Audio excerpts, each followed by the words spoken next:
Alors les fondamentaux quand on achète un bien immobilier à deux, c'est de respecter certains principes. Le premier principe, c'est celui qui paye est propriétaire. Donc la problématique de on s'aime, on achète tous les deux, et donc peu importe qui paye, j'ai envie de dire tout va bien si on est marié, sans contrat de mariage, sous le régime de la communauté. C'est le mécanisme et c'est le principe même.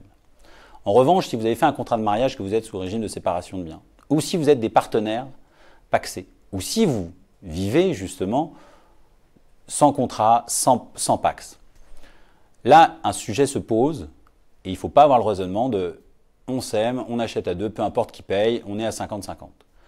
Parce que quand on s'aime, tout va bien. Quand on s'aime moins bien, eh ben, ça va moins bien.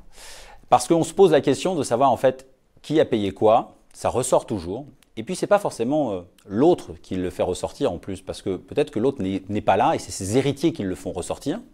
Premier aspect. Deuxième aspect, l'administration fiscale pourra dire mais comment vous avez financé ce bien? Finalement, est-ce que c'était un prêt? Est-ce que c'était une donation? Et si c'est donation, c'est taxable. Si c'est un prêt, il va falloir me rapporter la preuve que c'était bien un prêt. Et enfin, le troisième élément, c'est que nécessairement, ça peut générer effectivement un flux financier différent. Et le jour où on revend, on se repose des questions.